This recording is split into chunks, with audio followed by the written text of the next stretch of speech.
అంటే వాళ్ళు అంటే మీరు అందరూ విన్నారు కదా సార్.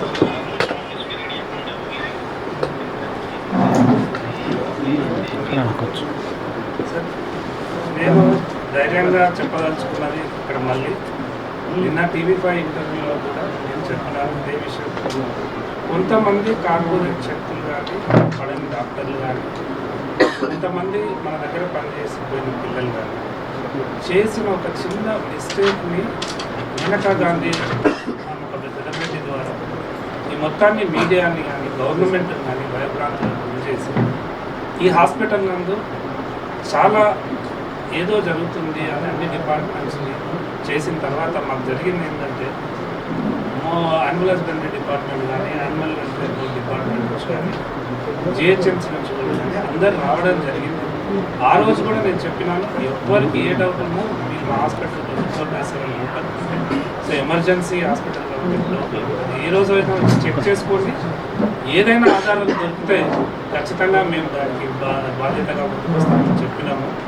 వాళ్ళు కూడా చూసి డాక్టర్ గారు చిన్న వయసులో ఒక పేద కుటుంబం నుంచి వచ్చి ఎన్నో చేసినారు, మేము గవర్నమెంట్ సర్వీస్ చేయలేదు, యానిమల్స్కి ఒక ఎవిడెన్స్ బేస్డ్ ట్రీట్మెంట్ లేదు, యానిమల్స్ అంటే మూగజీవాలు, దానికి స్పెషలైజేషన్ డాక్టర్స్ లేరు, దానికి ఒక స్పెషలైజేషన్ ఎక్విప్మెంట్స్ లేవు, కొందామంటే కాస్ట్లీ రూపాయలతో కూడుకున్నది, పెట్ పేరెంట్స్ దాన్ని కట్టలేరు. అంటే ఇంతవరకు ఆ వ్యవస్థ డెవలప్ కాలేదు. అయినా మేము చాలా కష్టపడి ఒక పేద కుటుంబం నుంచి వచ్చి చాలా ఇబ్బందులు పడుతూ డెవలప్ చేసుకుంటూ యానిమల్స్కి సర్వీస్ చేద్దామన్న ఈ టైంలో ఇదంతా జరిగిందని దయచేసి అర్థం చేసుకోవాలి. నేను చెప్పినా ఎంతసేపు చెప్పినా నా గురించి చెప్పుకున్నట్టే ఉంటుంది. ఇక్కడ కొంతమంది ఇవన్నీ చూసి ఇదేంది సార్ అని నాకు 100 కాల్స్ రావడం జరిగింది. దాంట్లో వాళ్ళు నా నుంచి కొంత హెల్ప్ పొందిన వాళ్ళు కానీ rescue dogs especially Indian dogs వాళ్ళు ఎంతవరకు నేను చేసిన అని చెప్పడానికి వాళ్ళు ముందుకొచ్చారు. మేడం గారు మాట్లాడవలసిందిగా కోరుతున్నాను. నేనే మేడం.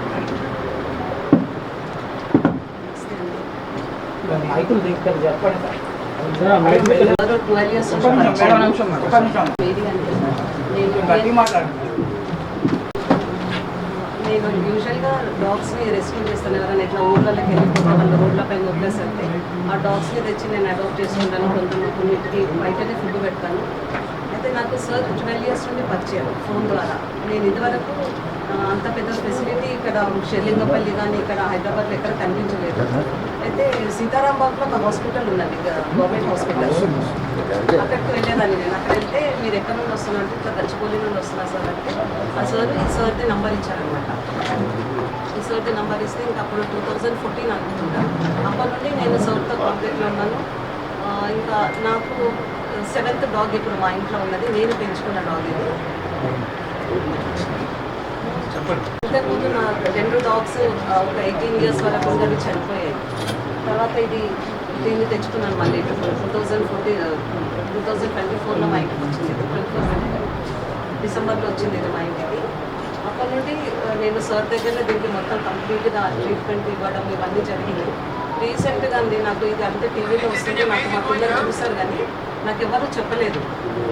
మా చుట్టుపక్కల ఉన్న మా కాలనీలో ఉన్న ఒక అంకుల్, అమ్మ ఏంటి మీ డాగ్ చనిపోయిందా అని అంటే, లేదంటూ నా దగ్గర ఉంది అని, అది లోపల ఉంది, పడుకొని ఉండింది మార్నింగ్. అంటే తిని బయటికి తీసుకొచ్చాను. లేదమ్మా మొత్తం న్యూస్ వస్తుంది చనిపోయినట్టు అనేసి అన్నారండి. అసలు ఒక బ్రతుకున్న జీవిని చనిపోయినట్టు ఎట్లా క్రియేట్ చేశారంటే నాకు అది కావాలి. అసలు మా పిల్లలకన్నా ఎక్కువ చూసుకుంటాను దాన్ని. ఇదైతే చాలా రాంగ్ అండి. వాళ్ళు అట్లా క్రియేట్ చేయడము, చనిపోయిందని చెప్పడము. నేను అంటే మా పాప కూడా కెనడాలో ఉంటుంది. తను ఏం చెప్పిందంటే, మమ్మీ డాగ్ ఇప్పుడు అది కొంచెం పెద్దగైంది కాబట్టి ఎవ్రీ 6 monthsకో 5 monthsకో ఒకసారి బ్లడ్ డొనేషన్ చేస్తాను, నువ్వు వెళ్ళి ఒకసారి డాక్టర్ని అడుగు, నువ్వు రెగ్యులర్గా తీసుకెళ్ళే డాక్టర్ దగ్గర కంటే నేను సార్ని అడిగాను లాస్ట్ ఇయర్. అడిగితే చేయొచ్చమ్మా 5 monthsకి ఒకసారి 4 months ఉంటే అది కూడా హెల్దీగా ఉంటుంది అని అంటే, నేను సెకండ్ టైం ఫస్ట్ టైం ఒక డాగ్కి చాలా ఎమర్జెన్సీ ఉంటే ఇచ్చానండి నేను బ్లడ్. తర్వాత రీసెంట్గా మళ్ళీ మొన్న డిసెంబర్లో అనుకుంటా, డిసెంబర్లో దీన్ని హాస్పిటల్కి తీసుకెళ్ళి బ్లడ్ డొనేట్ చేస్తాను నేను దగ్గర ఉండి. అది మొత్తం దాన్ని బ్లడ్ తీసి, అది స్ట్రీట్ డాగ్, దానికి నేను పేరెంట్ ఉన్నానండి. అది స్ట్రీట్ డాగ్ కాదు, నేను పెంచుకున్న డాగ్. అది హెల్తీగా ఉంది. దానికి కంప్లీట్గా వ్యాక్సినేషన్ అన్ని ఇంజెక్షన్స్ అన్నీ అయిపోయినాయి. అప్పుడు దానికి రెగ్యులర్గా హాస్పిటల్ చెకప్కి తీసుకెళ్తాం. కొంచెం ఏమైనా అయిందంటే దాన్ని హాస్పిటల్ తీసుకెళ్తాం. మొన్న బయట కుక్కలతో వాటి దాని తోకకేదో అయింది. అయితే మళ్ళీ డాక్టర్ని అడిగితే డాక్టర్ లైన్లో రాలేదు, కొంచెం బిజీగా ఉన్నారంట సర్జరీలో. సరే నేను ఎంతకైనా మంచిది నా హాస్పిటల్కి వెళ్ళాలి అంటే ఇంకా దానికి ఆ ట్రీట్మెంట్ అంతా చేశారు. కానీ ఇది మాత్రం చాలా రాంగ్ అండి. బ్రతుకున్న దాన్ని చంపేసి దాన్ని బ్లడ్ తీసిండ్రు. ఏదో అక్కడ కనిపించేది మొత్తంగా రాంగ్. అది స్టేట్మెంటే రాంగ్. వాళ్ళు ఇచ్చింది పేపర్ ఇచ్చిన స్టేట్మెంట్ కంప్లీట్గా రాంగ్. అది ఎంత హెల్దీగా ఉంది. నేను పోలీస్ కంప్లైంట్ కూడా చేశాను నేను వెళ్ళి. నాకైతే దీని గురించి నాకు క్లియర్గా తెలియాలండి.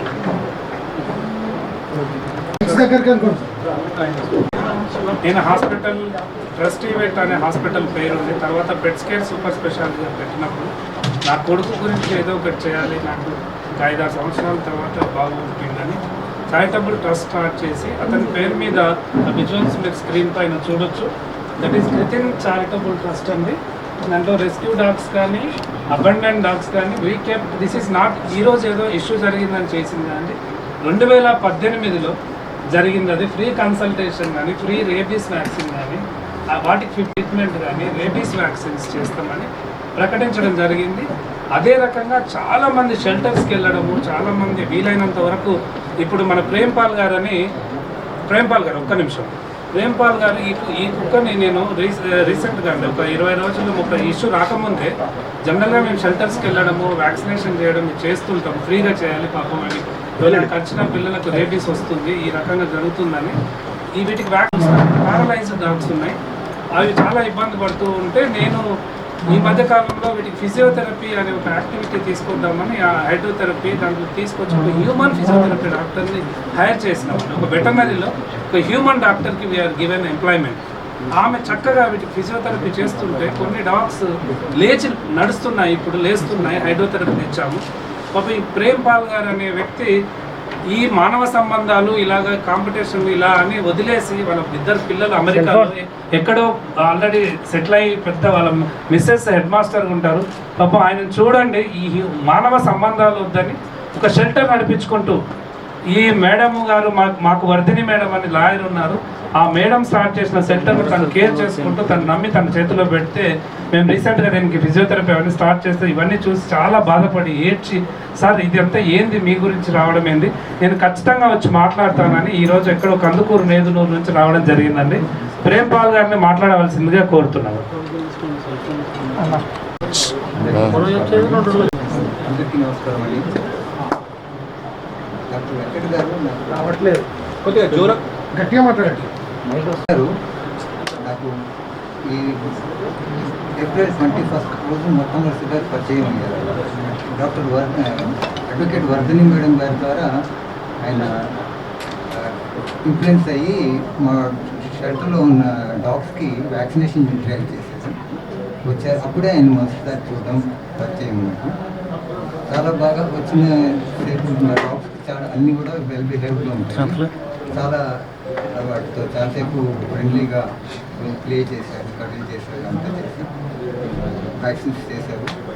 తర్వాత నా దగ్గర 3 డాగ్స్ ప్రాబ్లంలో ఒకటేమో ట్యూమర్ ఉంటుంది. ఈ పప్పి ఒక 1.5 month బ్యాక్ డాగ్ బైట్తో అది ప్యారలైజ్ అయిపోయి వచ్చింది. దాన్ని తీసుకొచ్చి దాన్ని ఎంత రాజేంద్ర వెటర్నరీ యూనివర్సిటీలో ఎక్స్రే కూడా తీస్తే స్పైనల్ ఏం డ్యామేజ్ కాలేదు, వెయిన్స్ ప్రెషర్ ఇస్తున్నాయి, మీరు యూరోపియన్ అది కంటిన్యూ చేస్తూ ఉంటే ఎక్సర్సైజ్ చేయించండి, మెల్లిగా లెగవచ్చు అని చెప్తే నేను అదే చేస్తూ వస్తున్నాను. 1.5 month. అయితే మొన్న ఈ డాగ్ని చూసి డాక్టర్ గారు చాలా పీటీ ఫీల్ అయ్యారు. ఇంకో డాక్టర్ అది ప్యారలైజ్ మొత్తం వెనక కాళ్ళు డ్రాక్ చేసేసినది, ఆ స్కిన్ అంతా ఇంకో బోన్స్. దాన్ని నేను ఫిజియోథెరపీ ఇస్తూ 30% లెగ్స్ లిఫ్ట్ చేసి అడుగులేసేలాగా చేశాను ఈ 1.5 years. తర్వాత దాన్ని కూడా పూర్తిగా ఎలక్ట్రోథెరపీ చేస్తానని నేను బాగా చేస్తాను, ఫ్రీగా చేస్తానని చెప్పేసి ఆయనే ముందుకు వచ్చి, ఎందుకంటే ఎవరిని ఏ డాక్టర్ని ఫ్రీగా చేయమని మనమైతే అడగలేము. ఆయన స్వయంగా ముందుకు వచ్చి నేను ఫ్రీగా ట్రీట్మెంట్ చేస్తానండి, నా దగ్గర తీసుకురండి అని ప్రామిస్ చేస్తే నేను నెక్స్ట్ డే తీసుకునేది అడ్మిట్ చేశాను. దానికి ఇప్పుడు ఫిజియోథెరపీ అది చేస్తే ఇప్పుడు అది 80% వరకు కాళ్ళు బ్యాక్ లిఫ్ట్ చేస్తుంది, నడుస్తుంది.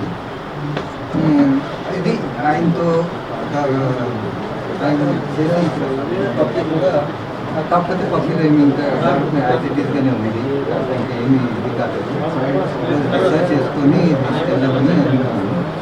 సో డాక్టర్ గారు అయితే ఆయన వాటి పట్ల చూపించిన జాలి అది నాకు చాలా బాగా అనిపించింది. కానీ అలాంటి వ్యక్తి ఇలా చేస్తారని రెస్ట్ అయితే ఇలా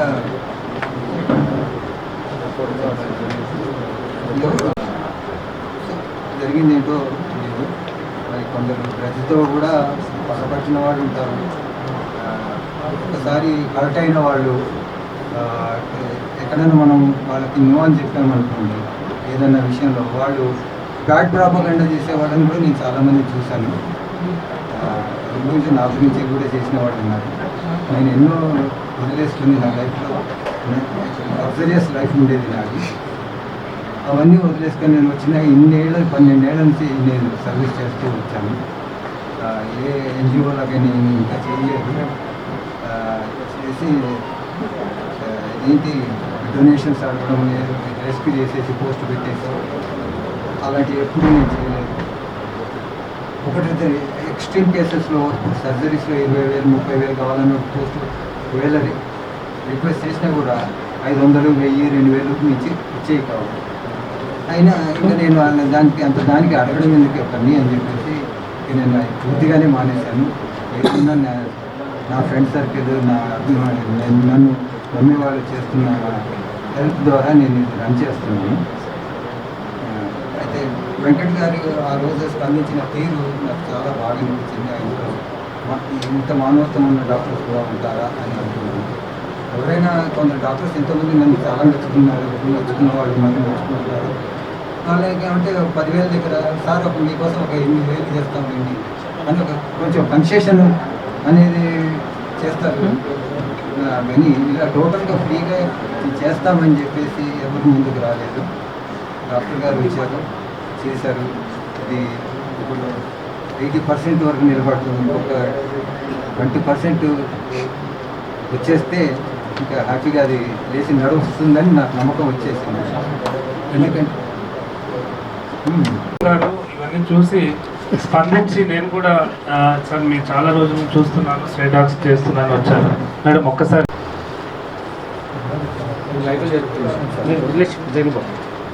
నేను ఇదే చేస్తున్నానండి. కరోనా టైంలో చాలా మంది వాళ్ళ విలేజెస్కి వెళ్ళి హాస్పిటల్ వదిలేసి వెళ్ళడం, స్ట్రీట్లో తిరగడం, అందరికీ భయపడడం లేదా కరవడం ఇలాంటివి చేస్తున్నాను.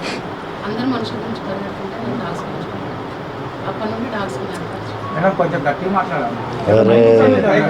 నాకు కరోనా టైం నుండి దాదాపు వెంకట్ గారు తెలుసండి. ఎన్నో స్ట్రీట్ డాగ్స్ నేనే తీసుకెళ్ళడం, ఆయన ఆపరేషన్ చేయడం ఆల్మోస్ట్ ఆల్ ఫ్రీగానే చేశాను.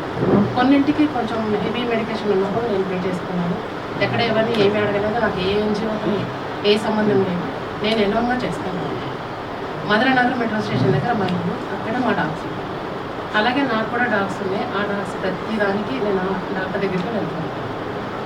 ఈ డాక్టర్ దగ్గరికి ఒకే ఒకసారి నాకు నా డాగ్కి అవసరం ఉన్నప్పుడు డాక్టర్ గారు అవైలబుల్ లేకపోతే మిడ్నైట్ 12 o'clock మా డాగ్ బ్లడ్ మోషన్స్ చేసుకుంటుంటే నేను అర్జెంటుగా ఆన్లైన్లో వెతికి ఒక కార్పొరేట్ హాస్పిటల్కి వెళ్ళడం జరిగింది. వెళ్ళిన తర్వాత అక్కడ 3 days వాళ్ళు ఉంచుకున్నారు. అక్కడ ఏంటంటే ఆ డాక్టర్ దానికేనో ఈ పెట్ పేరెంట్కి మధ్యలో ఒక వాల్ ఉంటుంది, ఒక డోర్ ఉంటుంది. ఆ డోర్ వెనకాల ఏం జరుగుతుందో మనకు చెప్పరు. ల్యాప్టాప్ తీసుకొస్తారు, చూపిస్తారు, అంతే. అక్కడ ఏం జరుగుతుందో మనకేం తెలియదు. 3 days జరిగింది. మా పప్పి భయపడుతూనే ఉంది, విపరీతంగా సైలింగ్ వచ్చింది. అప్పుడు ఈ డాక్టర్కి మళ్ళీ ఫోన్ చేసి నేను తీసుకొచ్చేయండి, నేను చూసుకుంటాను. ఆ భరోసాతో తీసుకొచ్చాను. థర్డ్ నాకు డిశ్చార్జ్ చేస్తాను. ఆ కార్పొరేట్ హాస్పిటల్లో నేను కట్టిన 3 daysకి 75,000 రూపీస్. ఇప్పటికీ నా దగ్గర బిల్స్ ఉన్నాయి, రిపోర్ట్స్ ఉన్నాయి, అన్నీ ఉన్నాయి. ఈ డాక్టర్ దగ్గర కట్టింది నేను జస్ట్ 5,000 ఓన్లీ మెడికేషన్. సో ఇలాంటి డాక్టర్ని పట్టుకుని ఈరోజు ఇది చేస్తున్నారు అది చేస్తున్నారు అంటే ఆపరేషన్ థియేటర్ బయట మీ ముందు చూడొచ్చు మేడం మేము చేసే ఆపరేషన్ అని చెప్తారు ఆయన. మేము భయపడి చూడము. అలాంటి ఆయన బ్లడ్ తీసుకొని ఎవరికో ఎక్కడో అమ్మేసుకుంటున్నారంటే మేమైతే నమ్మం. మిగతా మీడియా అంతా ఎందుకు ఇంత స్ప్రెడ్ చేస్తున్నారు అనేది మాకు అర్థం. మీకేమైనా క్వశ్చన్ ఉంటే అడగచ్చు. అందరికీ నమస్తే అండి. ఇక్కడ అటెండ్ అయిన యానిమల్ వాలంటీర్స్కి, యానిమల్ లవర్స్కి అందరికీ పేరు పేరున నా యొక్క నమస్కారాలు తెలియజేసుకుంటున్నాను. నా పేరు కళానిధి పర్వతవర్ధని. నేను బై ప్రొఫెషన్ అడ్వకేట్ని. కానీ 2019 నుండి నేను నా అడ్వకేట్ ప్రొఫెషన్ని పక్కన పెట్టి యానిమల్ సర్వీస్లో టోటల్గా 24 అవర్స్ యానిమల్ సర్వీస్లోనే ఉన్నాను. నేను 2019 నుండి యానిమల్ సర్వీస్ స్టార్ట్ చేశాను. దానికి మా ఏరియాలో నా సర్వీసెస్ అవసరం ఉన్నాయి. బర్త్ కంట్రోల్ ఆపరేషన్స్ కానీ, ఫీడింగ్ కానీ. నేను అమీర్పేటలో ఉంటాను. అమీర్పేట శ్రీనగర్ కాలనీ ఏరియాలో మొత్తము నేను డాగ్స్కి ఎవ్రీడే నైట్ 11 o'clock నుండి 1 o'clock వరకు ఫీడింగ్ చేస్తాను. నన్ను చాలా పంజగుట్ట, మాది జ్యూరిస్డిక్షన్ పంజగుట్ట కిందకు వస్తుంది. పంజగుట్ట పోలీస్ వాళ్ళు నన్ను చాలాసార్లు కూడా ఎందుకు మేడం ఇంత అర్ధరాత్రి పెడుతున్నారు అని చెప్పి నాకు సలహాలు ఇచ్చిన సందర్భాలు కూడా ఉన్నాయి. నేను 2019 నుండి నేను రెస్క్యూ చేసిన డాగ్స్ అన్నింటినీ డాక్టర్ వెంకట గారి దగ్గర పెడుతూ ట్రీట్మెంట్ చేయించుకుంటూ ఉన్నాను. ఫ్రమ్ లాస్ట్ 2 years నుండి నా హెల్త్ బాగుండకపోవటం వలన నేను రెస్క్యూలు చేయటం ఆపేశాను. కనుక వారితో టచ్లో ఉండటం మానేశాను. వన్స్ రెస్క్యూలు చేయటం లేదు కనుక నాకు డాక్టర్స్తో అవసరం ఉండదు. ఒకటి అలా రెస్క్యూ చేసిన డాక్టర్ ప్రవీణ్ గారు అని చెప్పి క్యాన్ఫిల్ దగ్గర, డాక్టర్ అనంత్ గారి దగ్గర అట్లా 4-5 హాస్పిటల్కి తీసుకుని వెళ్ళి చేయించుకుంటూ ఉండేదాన్ని. ఎందుకంటే ఇక్కడ Shaikpet is multi speciality hospital కదా అన్న ఉద్దేశంతో నాకు డిస్టెన్స్ కూడా ఎక్కువ అవుతుందని చెప్పి ఎక్కడ అవకాశం ఉంటే వాళ్ళ అపాయింట్మెంట్ ఇస్తే అక్కడికి తీసుకెళ్తూ ట్రీట్మెంట్లు చేయించుకుంటూ ఉంటుండే. అది కూడా ఒకటి అలా నాట్ రెగ్యులర్గా. సో నేను రీసెంట్గా యాక్చువల్గా సార్ ఇందాక ఒకటి చెప్పారు, నేను షెల్టర్ ఓనర్ని కాదు. యాక్చువల్గా షెల్టర్ ప్రేమ్పాల్ గారిది 1 year క్రితము ఆయనకి కొంచెము యానిమల్ లవర్స్ వల్ల చాలా ఇబ్బందులు పడి యానిమల్ లవర్స్ అందరూ ఆయన్ని బయటికి లిటరల్గా రోడ్డు మీదకి తోసేసిన సందర్భంలో ఆయనకి నేను సపోర్ట్గా ఉండి ఆయన్ని నిలబెట్టి ఆయనకి షెల్టర్ కట్టిపిచ్చిచ్చాను. మెటీరియల్ అంతా అయింది. ఆయన్ని వేరే ఇంకొక యానిమల్ లవరు ఆయన సర్వీసెస్ని గుర్తుపెట్టుకుని ఆయనకి 5 లక్షలు ఖర్చు పెట్టి షెల్టర్ కట్టించిచ్చింది. విజయలక్ష్మి గారు అనే యానిమల్ లవరు, తను కుక్కటిపల్లిలో ఉంటారు. ఆ తర్వాత ఆయన ఒకనొక సెలబ్రిటీ దగ్గరికి ఆయన షెల్టర్ని కందుకూరు నుండి అక్కడికి షిఫ్ట్ చేశారు. అక్కడ వీలు కుదరలేదు, మళ్ళీ బ్యాక్ వచ్చేసినప్పుడు ఆ మేడము ఆయనకి కొత్త మెటీరియల్ కొనిచ్చింది. 1 month రోడ్డు మీద ఉన్నాడు. ఆ సందర్భంలో నేను మా సీనియర్ అడ్వకేటు మేము ఇన్వాల్వ్ అయ్యి ఆయనకి న్యాయం చేశాము. దీనికంటే ముందు కూడా ఇంకొక యానిమల్ లవర్ ఆయన మీద సోషల్ మీడియాలో తప్పుడుగా మాట్లాడారు అని చెప్పి ఒక కూకట్పల్లి జ్యూరిస్డిక్షన్లో కూకట్పల్లి పోలీస్ స్టేషన్లో కేసు పెడితే ఆ కేసుని నేను ఆయన సర్వీసెస్ని గుర్తుపెట్టుకుని 1 year పాటు నేను ఆయనకి కేసు టేకప్ చేసి నేను ఫ్రీగా కేసుని తీసుకుని ఆయనకి గెలిపించాను. నేను పైసా తీసుకోలేదు, ఆయన దగ్గర నుండి ఫీజు తీసుకోలేదు. ఉల్టా నా పెట్రోల్ డబ్బులు నేను ఖర్చు పెట్టుకుని నేను ఆయన వెళ్ళిన తర్వాత ఆయన తిండి కూడా సరిగ్గా తినే మనిషి కాదు. ఆయన క్యాంటీన్కి తీసుకెళ్ళి మేము ఇద్దరం టిఫిన్ తిని అట్లా నేను ఆయన సర్వీసెస్ని గుర్తుపెట్టుకున్నాను కనుక. అతను 69 years, మాకు హెల్త్ ఇష్యూస్ వచ్చినాయి, ఎవరైనా టేక్ ఓవర్ చేసుకుంటారా అని మేము గ్రూపులో పోస్ట్ పెట్టాము. చాలామంది మాకు కాల్స్ చేసి డీటెయిల్స్ అన్నీ అడుగుతూ ఉన్న సందర్భంలో మాకు వెంకట గారు కూడా కాల్ చేశారు. ఆల్రెడీ నేను అంతకుముందు ఆయన దగ్గర సర్వీసెస్ ఉపయోగించుకున్నాను కదా అన్న ఉద్దేశంతో నేను ఆయనతో మాట్లాడి, సార్ ఇట్లా ఉన్నది, మా షెల్టర్ ఉన్నది, వాటికి వ్యాక్సినేషన్స్ డ్రైవ్స్ కండక్ట్ చేయాలి, వాటికి డివార్మింగ్స్ చేయాలి, కొంచెం మీ వంతుగా ఏమైనా హెల్ప్ చేయండి సార్, మీకు కూడా ఒక ట్రస్ట్ ఉన్నది కదా అని అన్నారు. నెక్స్ట్ డేనే మేము 3 dogsని తీసుకుని వచ్చాము. ప్రేమ్పాల్ గారే ఆటో మాట్లాడుకుని తీసుకుని వచ్చారు. అందులో ఒకదానికి ట్యూమర్ ఉన్నది, కాలు మీద ఎప్పటి నుండో ఉన్న ట్యూమర్ని అప్పటికప్పుడు లేజర్ ట్రీట్మెంట్ చేసి సర్జరీ చేసి మాకు డిశ్చార్జ్ చేసి ఇచ్చేశారు. రిమైనింగ్ దీస్ 2 వాటిని ఆయన దగ్గర ఇన్పేషెంట్గా చేర్చుకొని ఫిజియోథెరపీ అని, హైడ్రోథెరపీ అని ట్రీట్మెంట్లు అన్నీ ఇస్తూ వాటిని నడిపిద్దాము, తన వంతు శాయశక్తిలా కృషి చేద్దామని మ్యాక్సిమం ప్రయత్నం చేస్తూ ఉన్నారు. ఇంకా ఈ 2 ఆయన దగ్గరే హాస్పిటల్లో అడ్మిట్ అయ్యి ఉన్నాయి. తద్వారా ఆయన మాకు పరిచయం అయ్యారు. ఇంకా నాకు దగ్గర కొన్ని డాగ్స్ ఉన్నాయి, వాటికి బర్త్ కంట్రోల్ ఆపరేషన్ చేయమని కూడా నేను చాలామందిని అడుగుతున్నాను. ఎందుకంటే మా శక్తి సరిపోవటం లేదు వాటికి ట్రీట్మెంట్ ఇప్పించడానికి. మేమేం ఎవరిని ఫండ్స్ రైజ్ చేయము. ఒకవేళ ప్రాపర్టీ అమ్ముకుంటూ ఇవి యానిమల్స్ మీద ఉన్న పిచ్చి అనుకోండి, ఒక రకమైన ఎడిక్షన్ అయిపోయింది మాకు. అయిపోయి ఒక్కొక్క ప్రాపర్టీ అమ్ముకుని వాటికి ట్రీట్మెంట్ చేపిస్తూ డాగ్ ఫీడింగ్ చేస్తూ we're leading our life. So తద్వారా ఇప్పుడు ఏమవుతుందంటే చాలామంది బయట రూమర్ క్రియేట్ చేస్తున్నారు. ఆయన వెంకట గారు వాళ్ళ షెల్టర్కి వెళ్ళి డాగ్స్కి వ్యాక్సినేషన్ డ్రైవ్ అన్నారు, అక్కడ ఇంకేం చేశారు అని చెప్పి ఎలిగేషన్స్ వేస్తున్నారు సోషల్ మీడియాలో. ఐ హ్యావ్ ద క్లిప్పింగ్స్ కూడా. కానీ అట్లాంటి వాళ్ళందరికీ నేను ఒకటే చెప్పదలుచుకున్నాను, నేను త్రికరణ శుద్ధిగా మనసా వాచా కర్మణ నిజమే మాట్లాడతాను, నిజమే చేస్తాను, అట్లా అయితేనే ధైర్యంగా మాట్లాడతాను. నేను ఇంత ఓపెన్గా మాట్లాడతాను అని యానిమల్ కమ్యూనిటీలో నాకు గుడ్ విల్ కూడా లేదు, బ్యాడ్ విల్ ఉందని నేను సగర్వంగా చెప్పుకుంటాను. ఎందుకంటే యథార్థవాది లోక విరోధి అని సామెత మనకు మొదటి నుండి నిరూపణ అయింది. కనుక నేను యానిమల్స్ కోసము చాలా ఫైట్ చేస్తాను. నేను చాలా రీలొకేషన్ కేసెస్ పంజగుట్ట పోలీస్ స్టేషన్లో వేశాను. ద సోకాల్డ్ GHMC మీదనే 6 మీద నేను FIR కూడా కంప్లీట్ చేస్తున్నాను అనమాట. అది కేసు నేను నా హెల్త్ ఇష్యూస్లో నేను పట్టించుకోలేదు, ఆ కేసు ఏమైందో నాకు తెలియదు. సో రీసెంట్గా సారు ముందుకు వచ్చి నాకు హెల్ప్ చేశారు. స్టిల్ వీఆర్ అనే కాదు, ఎవరైనా వెటర్నరీ డాక్టర్స్ ఉండి ముందుకు వచ్చి సెంటర్లో వాటికి హెల్ప్ చేస్తే we will be very thankful and ever grateful. ఏదైతే క్వశ్చన్ అడిగినారో 100% దానికి సమాధానం ఉంది. నేను మొదట్లో స్టార్ట్ చేసినప్పుడే చెప్పాను, నేను ఒక పేద కుటుంబం నుంచి రావడము, కొద్ది కాలంలోనే చాలా విపరీతమైన ఎక్స్పర్టైజేషన్ తీసుకురావడము, ఇది ఒకటి నేను ఒక్కని చేస్తే సరిపోదు, మరి వెటర్నరీ డాక్టర్స్ అందరు కూడా డెవలప్ అవ్వాలి అనే ఒక ఉద్దేశంతో నేను వెటర్నరీ అకాడమీ కూడా స్థాపించి చాలామంది యంగ్ డాక్టర్స్కి ట్రైనింగ్ ఇవ్వడం జరిగింది. నేను ఒక 100 మంది డాక్టర్స్ని ట్రైన్ చేస్తే వాళ్ళు ఇంకొంత ప్రాపర్గా చాలామంది డాక్టర్స్ని ట్రైన్ చేసినాము.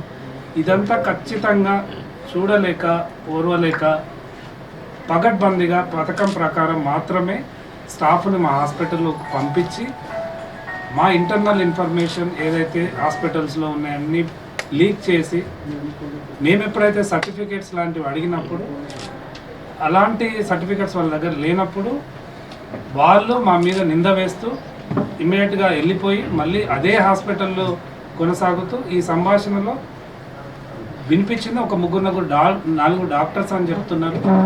కొంతమంది స్టాఫ్ ఎవరైతే మా దగ్గర నుంచి వెళ్ళిపోయిన స్టాఫ్ అంటున్నారు. నేను ఖచ్చితంగా ఆల్రెడీ వీళ్ళందరి మీద డిఫమేషన్ కేసు పోలీస్ స్టేషన్లో కంప్లైంట్ ఇవ్వడం జరిగింది. ఆ కాపీ మొత్తం మీడియా మిత్రులకు ఇస్తాను. సో ఇది కాకుండా ఎవరి మధ్యలో సంభాషణ జరిగిందని మిత్రుడు అడిగిన దానికి నాకు నిన్న చాలా అంటే లాయర్తో కూర్చున్నాను, ఏం చేయాలి సార్, ఇట్లా చేసినారు, నాకు ఈ చిన్న కుటుంబం నుంచి వచ్చి చాలా అప్పులు తెచ్చి లోన్లు తెచ్చి హాస్పిటల్స్ని చేయాల్సిన పరిస్థితి వచ్చి గొప్పగా చేద్దామన్న టైంలో ఇలా చాలా టార్గెటెడ్గా కరెక్ట్గా వాళ్ళు అనుకున్నది చేసేది సార్, ఎట్లా చేద్దామంటే అప్పుడు డిఫమేషన్ కేసు కానీ మీకు ఒక కోర్టు ఉంది, న్యాయ వ్యవస్థ ఉంది, తప్పకుండా న్యాయం జరుగుతుంది. రెండవది విచారణ అధికారులు వీళ్ళంతా వచ్చి క్లీన్ చిట్ ఇచ్చిన తర్వాత కూడా మా చుట్టూ కెమెరాలు వస్తున్నాయి అని చూసి మా పిల్లలు చెప్తాముంటే ఎందుకు ఇంత తప్పు చేయనప్పుడు భయాందోళనకు ఎందుకు గురి కావాలి, ఇంత మెథడ్ అన్నట్టు ఓవరాల్ నేషనల్ వైడ్ కావడానికి రీజన్ ఇక్కడ మేడంకి ఏదైతే పోస్ట్ ఈ పిల్లలు అన్ని గ్యాదర్ చేసి మేడం మేనకా గాంధీ గారికి ఎప్పుడైతే పెట్టినారో ఇది ఒక నేషనల్ వైడ్ ఇష్యూగా క్రియేట్ అయింది. మేడం కంటిన్యూస్గా ఇక్కడ ఉన్న అధికారులను కానీ ప్రెజర్ చేయడం, వాళ్ళు మా దగ్గరికి రావడం, చెక్ చేయడం, మేము అన్నీ ఓపెన్గానే చూపించాము, ఎక్కడా కూడా ఏమి దాచుకోలేదు. సో వాళ్ళు కూడా సార్ డాక్టర్ గారు చిన్న ఏజ్లో మేమంతా చేయలేము, చాలా చేస్తున్నారు, చాలా అప్రిషియేట్ చేయడం జరిగిందండి. ఈ సంభాషణ మాత్రం మా గ్రూప్స్లో నాకు నిన్న నైట్ ఆల్మోస్ట్ 2 గంటలకు వచ్చిందండి. నేను పత్రికా ప్రకటన విడుదల చేసింది కూడా ఆల్మోస్ట్ నిన్న సాయంత్రం 7-8 గంటలకు అనుకున్నాను. నా దేవుడు ఉన్నాడు, వీటికి మూగజీవాలకు సేవ చేస్తున్నాం, అవి ఇక్కడే ఉన్నాయి, అవి లేచి తిరిగితే సంతోషపడే వ్యక్తిని నేను, అవి బాగుంటే సంతోషపడే వ్యక్తిని. ఒక 30 కుటుంబాలు 30-40 మంది పిల్లలు వీళ్ళందరి కోసం ఎంతో తపనతో ఈ చేస్తున్న క్రమంలో నా మీద ఈ దాడి ఆ దేవుడు పంపించినట్టుగా ఆడియో వచ్చింది. అందులో ఎవరు ఏంటి అనేది ఖచ్చితంగా పోలీస్ స్టేషన్ ఎంక్వైరీ చేయమని కోరడం జరిగింది, వాళ్ళకి ఇవ్వడం జరిగింది. కోర్టుకు కూడా సబ్మిట్ చేస్తాను. ఖచ్చితంగా అన్ని వివరాలు వచ్చిన తర్వాత కోర్టు నుంచి వచ్చిన అన్నిటిని తీసుకొని మళ్ళీ మీతో ఖచ్చితంగా మీ ముందుకు వస్తానని తెలియదు. వెంకట గారు ఒక మాట సార్, మీరేందాక ఒక 7-8 వీడియోలు వచ్చినాయి, ఒక 10-12 ఫోటోలు వచ్చినాయి. దాంట్లో కొన్ని స్ట్రీట్ డాగ్స్ ఉన్నట్టుగా బ్లడ్ తీస్తున్నట్టుగా ఫొటోస్ వీడియోస్ వచ్చినాయి. ఆ వాల్కి బ్యాక్గ్రౌండ్లో మీరు మాస్క్ పెట్టుకొని ఉన్న ఫ్లెక్సీ టైపు వీడియో కనిపిస్తుంది. అది మీ హాస్పిటలేనా, అది మీరేనా కాదు? ఖచ్చితంగా ఇదంతా వీళ్ళు కల్పితంగా చేసింది మాత్రమే. వీళ్ళు చేసింది ఏంటంటే సార్, ఆ ఆడియోలో కూడా మేము చాలా రకాలుగా ట్రై చేసినాం ఈ వీడియోని ఎలా సెట్ చేయాలి, ఎలా చేయాలి. సార్ ఇక్కడ 2 విషయాలు గుర్తుపెట్టుకోవాలి. ఇండియన్ డాగ్, స్ట్రే డాగ్ రెండు మన ఇండియన్ పెట్స్. కానీ ఎవరైతే అడాప్ట్ చేసుకుంటారో వాటికి ఓనర్స్ ఉంటుందో దాన్ని మనం ఇండియన్ డాగ్స్ అంటాం. స్ట్రే అంటే రోడ్డు మీద ఉండేది. ఆ సంభాషణలో కూడా స్ట్రే డాగ్స్ని ఇండియన్ డాగ్స్గా భలే క్రియేట్ చేసిన, ఇండియన్ డాగ్స్ని స్ట్రే డాగ్స్గా క్రియేట్ చేసినారు. ఈ రకంగా దాని ఓనర్స్ ఉన్నప్పటికి కూడా లేవని ఇప్పుడు మేడం ఉన్నారు. నేను మేడం దీనికి కరెక్ట్ సమాధానం. బ్యాంక్ స్టార్ట్ చేయలేదు sir. Only digital blood bank అనేది ఒకటి ఎన్నో ఫెసిలిటీస్ పెట్టిన తర్వాత చాలామంది డాక్టర్స్ మాకు రిఫరెన్స్ వస్తున్నాయి సార్. మా ల్యాబ్కి చూసిన తర్వాత ఈ డిజిటల్ బ్లడ్ బ్యాంక్ అంటే ఏంటంటే మేము డోనార్స్కి కానీ గ్రూప్స్లో ఇలాంటి మేడం వాళ్ళకి కానీ ఎవరికైనా ఇప్పుడు ఈ న్యూస్ ఎంత ఫాస్ట్గా స్ప్రెడ్ అయిందో, ఒక హాస్పిటల్లో బ్లడ్ రిక్వైర్మెంట్ ఉందంటే వీళ్ళ గ్రూప్స్లో అన్ని గ్రూప్స్లో చాలా ఫాస్ట్గా సర్క్యులేట్ అవుతుంది సార్.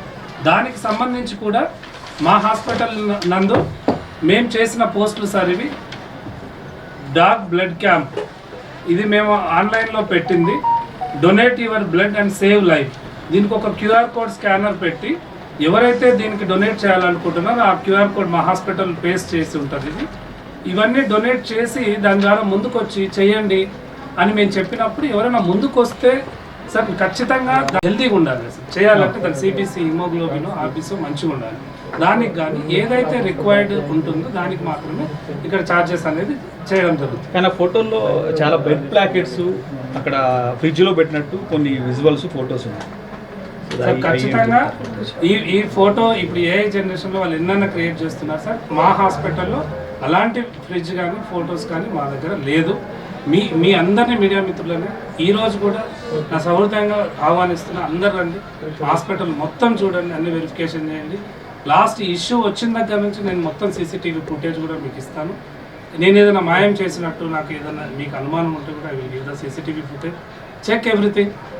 దీంట్లో ఇంతమందిని జనాలని, ప్రజల్ని పానిక్ గురి చేసినందుకు, ఇంతమంది ప్రజల జీవితాలతోని, యానిమల్ లవర్స్తో ఆడుకొని ఎవరైతే ఇదంతా చేసిరో దయచేసి వీళ్ళని బయటకు తీసుకురావాలని మీ అందరి ముందు కోరుతున్నాను. ఇంకో క్వశ్చన్, రంగారెడ్డి జిల్లా పశు సంపద శాఖ అధికారి శ్రీనివాస్ గారు బయట ఇచ్చారు. ఆయన ఏం చెప్పారంటే మీ దగ్గర రైడ్ చేసాం, ఫ్రిడ్జ్లు ఉన్నాయి, అక్కడ మాకు బ్లడ్ దొరకలేదు, ఫ్రిడ్జ్లు ఉన్నాయి, దాంతోపాటుగా కొన్ని ఇన్వాయిస్ బిల్స్ దొరికినాయి, దాంట్లో 15,000 నుంచి 25,000 దాకా కలెక్ట్ చేసినట్టుగా బిల్స్ దొరికాయి, దాని మీద ఎంక్వైరీ జరుగుతుంది అన్నారు. మీరేమో ఎవరికైనా కావాలంటే వేరే పెట్ నుంచి బ్లడ్. సార్ మీరు అన్నట్టు బ్లడ్ మా దగ్గర ఏ హాస్పిటల్లో అయినా, even not only blood sir, vaccinations పెట్టుకోవాలన్నా, కొన్ని మందులు పెట్టుకోవాలన్నా మా దగ్గర రిఫ్రిజిరేటర్ అయితే ఉంటుంది. మందులు ఖరాబ్ అవుతుంది, వ్యాక్సిన్స్ కానీ ఏదైనా ఖరాబ్ అవుతుంది, రిఫ్రిజిరేటర్స్ డెఫినెట్గా ఉంటాయి. నేను ఇంతకుముందు చెప్పినట్టు సో ఒక బ్లడ్ యొక్క దానికి సంబంధించిన ఒక టెస్ట్ మ్యాచ్ అవ్వాలి సార్. క్రాస్ మ్యాచింగ్ చేస్తాం. దానికి ఒక బ్లడ్ గ్రూపింగ్ చేయాలంటే ల్యాబ్లో 3,000 రూపాయలు ఛార్జ్ చేస్తాం. దాన్ని క్రాస్ మ్యాచింగ్ చేయాలంటే ఒక 500 నుంచి 800 రూపాయలు ఛార్జ్ చేస్తాం. అట్లా ఒకటే మ్యాచ్ కాకపోవచ్చు, 4-5 మ్యాచ్ అయి ఉండొచ్చు. దాని ద్వారా దానికి క్యానులా పెట్టడం, ఆ ప్రొసీజరు, దానికి సంబంధించిన ఐవి క్యానులాస్ కానీ పైపు కావచ్చు, ఆ రియాక్షన్స్ రాకుండా కొన్నిటికి వెంటనే రియాక్షన్స్ వస్తాయి. అంటే ఒక 25,000 అయితే ఒక బ్లడ్ ప్యాకెట్. నేను ఎప్పుడూ 25,000 గురించి మీరు అంటున్నాను. బిల్స్ వచ్చినాయి సార్, ఆయన అధికారి చెప్పింది. సరే సార్, అది అధికారి మీరు అఫీషియల్గా ఇస్తే నాకు చూపియండి, నాకైతే తెలియదు. సో ఇదైతే ఖచ్చితంగా ఇంత procedure wise, service wise sir. ఒక డాక్టర్ కానీ ఒక 2-3 గంటలు వాళ్ళంతా సర్వీస్ చేసిన దానికి ఏమైనా ఛార్జెస్ చేసి ఉండొచ్చు తప్ప మేము ఏ రోజు మీరు అనుకున్నట్టు బ్లడ్ అమ్ముకోలేదు సార్. దయచేసి ఇంతమంది చెప్పిన తర్వాత కూడా నన్ను దొంగలాగా మాత్రం చూడొద్దని. ఎందుకంటే నాకు ఒక చిన్న పాప ఉంది, 3 నెలలు, మా బాబు ఉన్నాడు. నిన్న జరిగిన incident, they try to suicide my family. మా అమ్మ నాన్న ముసలోళ్ళు ఇంతటి పరిస్థితి తీసుకొచ్చి ఎన్ని కుటుంబాలని ఏం చేస్తారా సార్? నేను వాళ్ళకి ధైర్యం చెప్పి నేను తప్పు చేయనంత వరకు ఎవరు ఏం బాధపడద్దు. నేను ఖచ్చితంగా క్లీన్ చిట్గా బయటకు వస్తాను. నేను కోర్టు ఉంది, న్యాయస్థానం ఆశ్రయిస్తాను అని చెప్పి వాళ్ళకి ధైర్యం చెప్పి ఈరోజు మీ ముందుకు రావడం జరిగింది సార్. దయచేసి మీరు అర్థం చేసుకోండి. నాలాంటి ఒక బీసీ బిడ్డని సార్, ఒక యాదవ్ని, గొర్రెల కాపరి కుటుంబం నుంచి బయటకు వచ్చి ఒక హైదరాబాద్ జూబ్లీహిల్స్ లాంటి హాస్పిటల్ పెట్టి సర్వీస్ చేయాలని ఒక తపనతో ఉన్న వ్యక్తిని మాత్రం డిమోటివేట్ చేయొద్దని మాత్రం కోరుతున్నాను. సరే, ఎవరు డిమోటివేట్? ఇంకోటి, మీరు రంగారెడ్డి జిల్లా కనకమ్మ 2012లో నేను నా వృత్తి 11లో అయిపోయిందండి. 2011లో నా వృత్తి అయిపోయింది, విద్యా అర్హత అయిపోయింది. అయిన తర్వాత 2012లో గవర్నమెంట్ ఉద్యోగంలోకి వచ్చాను. ఉద్యోగంలో వచ్చిన తర్వాత నేను చూస్తూ అదే ఏం డయాగ్నోస్టిక్ ఫెసిలిటీస్ లేవు, పెట్స్లో ఏదో ఒకటి చేయాలి, యానిమల్స్లో చేయాలి, ఎంతసేపు ఉన్న ఈ రకమైన స్కీమ్స్ ఇదే జరుగుతున్నాయి, ఎలాగా అని కొంత ఆలోచించి కొంతమంది సహాయం తీసుకోండి సార్. మా డాక్టర్స్ కానీ, నేను ఒక్కరిని డాక్టర్స్ లేను సార్, మా డాక్టర్స్ యొక్క విజువల్స్ కానీ ఏదైనా చూడొచ్చు. మా దగ్గర మోర్ దాన్ 10 డాక్టర్స్ టీమ్ ఉన్నారు. సో నేను వీలైనంత వరకు, నేను సర్జన్, నేను cataract surgeon, laparoscopic surgeon, surgeries వరకు ఎంత వీలైతే అంత నాకు నా డ్యూటీ అవర్స్ తర్వాత హెల్ప్ చేస్తూ మా ఆవిడ నడిపిస్తూ ఉంది. ఆ తర్వాత చాలామంది డాక్టర్స్ దీంట్లోకి పార్టిసిపేట్ అయ్యి అందరు చేస్తూ ఉంది. నేను కొన్ని రోజులు లీవ్లో వెళ్ళడం, నాకు అవకాశం ఉన్నంత వరకు నాకు కొన్ని లీవ్స్ ఉంటాయి వాడుకోవడం, ఆ తర్వాత ఎంతవరకు ఎంత వీలైతే నేను సర్వీస్ చేసుకుంటూ అయితే వస్తున్నాను. వాళ్ళు చెప్పేది మీరు 2020 నుంచి నేను సేవ చేసుకుంటూ అటు వాటికైనా రెండింటికి చేసుకుంటూ వస్తున్నాను. అంటే అక్కడి నుంచి గ్రామస్తుల నుంచి వచ్చినాక సర్పంచ్ కానీ గ్రామస్తుల నుంచి చెప్పింది ఏంటంటే డాక్టర్ గారు మా దగ్గరికి ఎక్కువ అందుబాటులో లేరు అని అక్కడ గ్రామస్తులు మీడియాకి చెప్పారు. ఇప్పుడు సర్పంచ్ వాటెవర్ గ్రామస్తులు మీడియాకి చెప్పారు, అందుబాటులో ఉండరు ఎక్కువ అనేది చెప్పారు. దానికి సంబంధించి అడిగాను. ఏదైనా లీవ్లో ఉన్నప్పుడు ఉండకపోవచ్చు కానీ మిగతా టైంలో ఖచ్చితంగా. పర్మిషన్ ఏమైనా తీసుకురా సార్? మరి మీరు ప్రైవేట్లో చేస్తున్నారు, గవర్నమెంట్ నుంచి ఏమన్నా? సో మాకు ఎలా ఉంటుందంటే సార్, నాన్ ప్రాక్టీసింగ్ అలవెన్స్ అని ఉంటుంది. సో ఆఫ్టర్ డ్యూటీ అవర్స్ తర్వాత యూ కెన్ ప్రాక్టీస్. మాకు ఒక ప్రాక్టీసింగ్ అలవెన్స్ ఇస్తే షుడ్ నాట్ ప్రాక్టీస్, మీరు ప్రాక్టీస్ చేసుకునే అవకాశం. ఇంకో మీ ట్రైనింగ్ ప్రోగ్రామ్ వచ్చాను కదా సార్, ఇప్పుడు వీధికి ఒక ఎక్కడ నుంచి తీసుకొచ్చారు సార్? అవి ఏం ట్రైనింగ్ ప్రోగ్రామ్? మీ ప్రోగ్రామ్ ట్రైనింగ్ ప్రోగ్రామ్ చేస్తాను చెప్పారు కదా సార్ వీడియోలో, దానికి సంబంధించి వీధికి కొన్ని ఎక్కడ నుంచి తీసుకొచ్చారు అప్పుడు? మరి మేము ట్రైనింగ్ ప్రోగ్రామ్స్ వెట్ అకాడమీ అని పెట్టేసి డాక్టర్ చరణ్ గారు అల్ట్రాసౌండ్ ట్రైనింగ్ ఇస్తున్నారు. అవును సార్. ఖచ్చితంగా మా దగ్గరికి వచ్చినప్పుడు ప్రాబ్లమ్స్తో కొన్ని లివర్ బాగాలేకుండా, కిడ్నీ బాగాలేకుండా, రకరకాల ఇబ్బందులతో ఉండే స్కానింగ్ వస్తున్నారు. ఇప్పుడు మేడం ఉన్నాయి ఇండి డాగ్స్. దయచేసి మీరు ఇక్కడ ప్రతిసారి స్ట్రే డాగ్స్ మేము పట్టుకొచ్చి వచ్చి చేస్తున్నాం, ప్రొజెక్ట్ చేయొద్దు. ఇండి డాగ్ ఓనర్స్ ఇంతమంది ఉన్నారు, వాళ్ళు చెప్తున్నారు మీరు డాగ్స్ తీసుకొస్తారు. వాళ్ళు తీసుకొచ్చిన డాగ్స్ వాళ్ళకి ఇబ్బంది ఉన్న వాటికి స్కానింగ్ చేస్తారు తప్ప మేము వేరే వాటికి చేయవచ్చు. ఇప్పుడు 6-7 అవర్స్ మత్తులు ఉంటున్నాయి కదా సార్ ఇప్పుడు కొన్ని కుక్కలు చనిపోయినాయి కదా, ఎన్ని కుక్కలు చనిపోయింటారు సార్? మేము ఏ డాగ్కి మత్తు ఇవ్వలేదండి, మేము ఏ డాగ్ని చంపలేదు. ప్రతిరోజు ఎవ్రీడే ఈ స్టేట్లో కానీ ఆంధ్రాలో కానీ ఎవ్రీడే ఒక సెక్రటరీ, గ్రామ సెక్రటరీ దగ్గర 100-150 జరుగుతూనే ఉన్నాయి మాస్ కిల్లింగ్లు. తర్వాత ఒక సఫీ ఆర్గనైజేషన్ వాళ్ళ లీగల్ ఆఫీసర్ వెళ్తున్నాడు, FIRలు ఫైల్ చేస్తున్నాడు. చనిపోయిన తర్వాత